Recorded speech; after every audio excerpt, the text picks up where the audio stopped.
Burned, a Miraculous Ladybug Fanfiction Part 6. Today's theme is spots. If you haven't already, make sure you've subscribed to this channel to stay up to date on the latest parts. And if you'd like to show your support, leave a comment down below and give this video a thumbs up.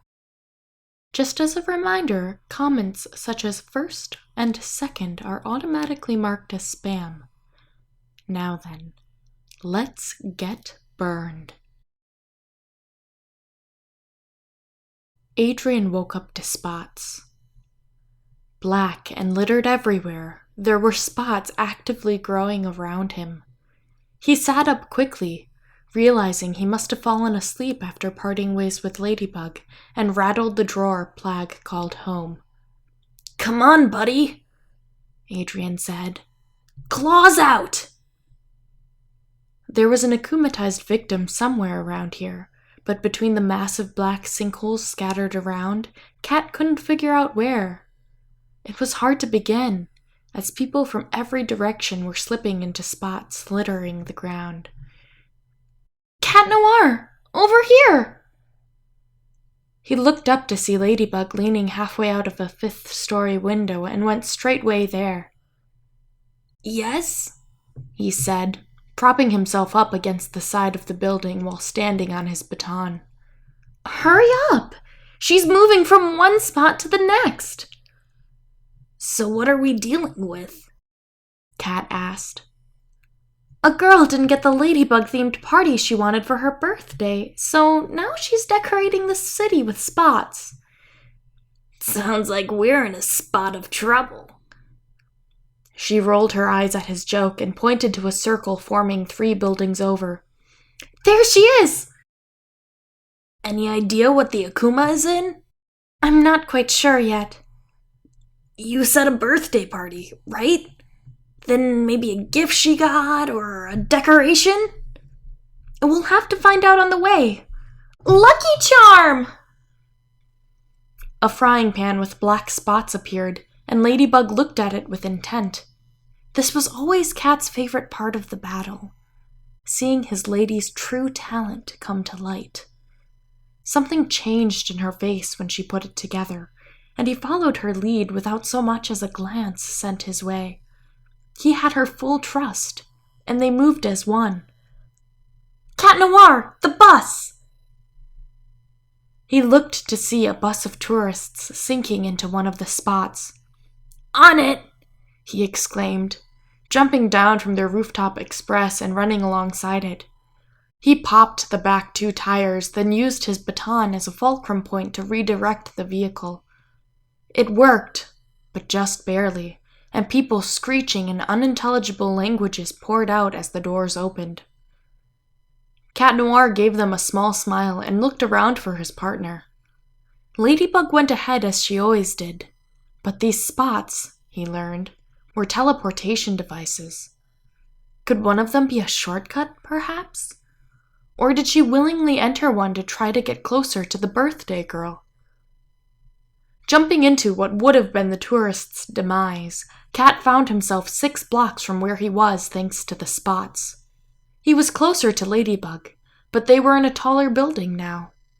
He tried another spot and found himself on Notre Dame. Nope, not that one. 3rd time's a charm? Nope, the 3rd time was not a charm.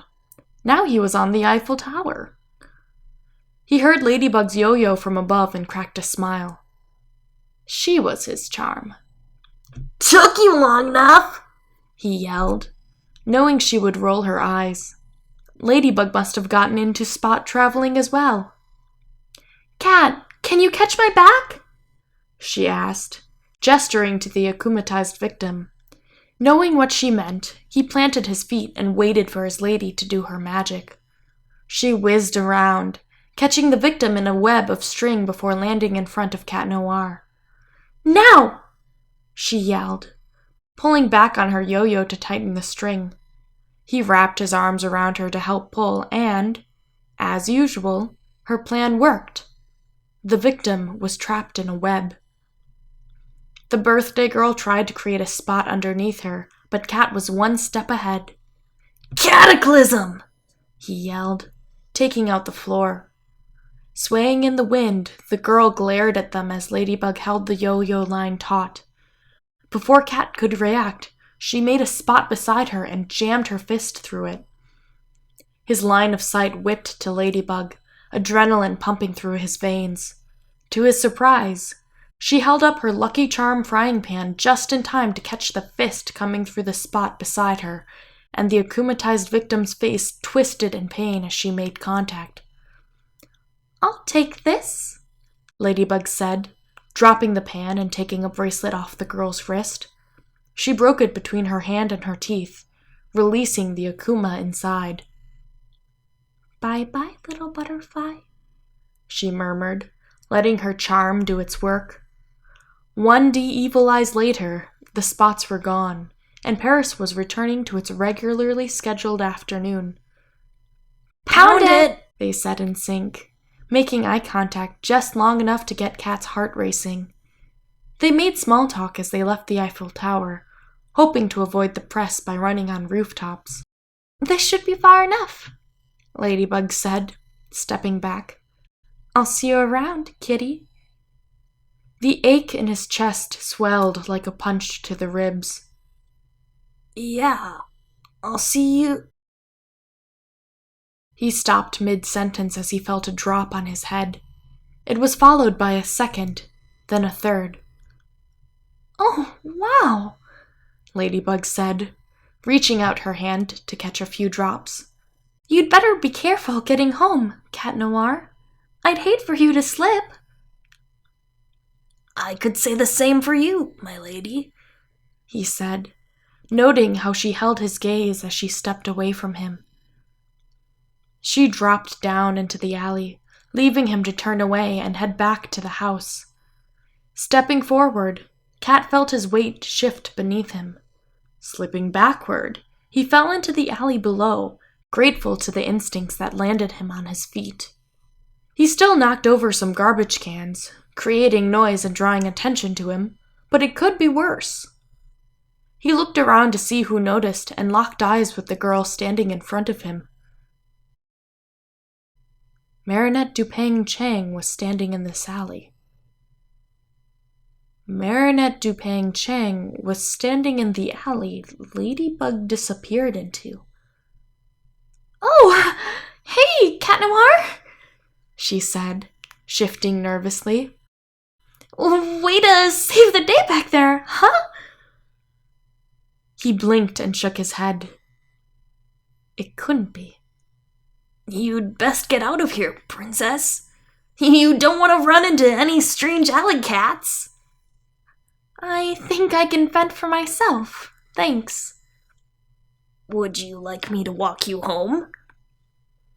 His ring beeped again, leaving him 1 minute before his transformation would undo itself.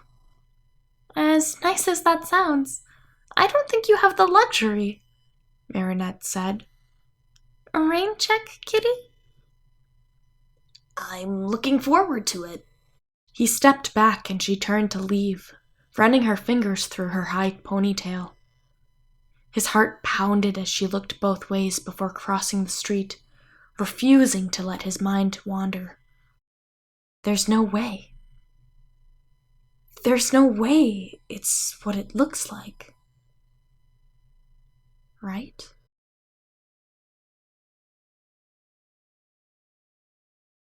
So I just got done editing this video and I wanted to take a moment to point out tomorrow's theme. Half reveal can be interpreted a couple of ways. I know a lot of people are expecting one person to know the identity of the other in terms of superheroes, but that's not how I'm going to write it. I'm going to use the prompt half reveal in terms of the reveal was done halfway, and use that for character building. Anyway, I'll catch you guys soon.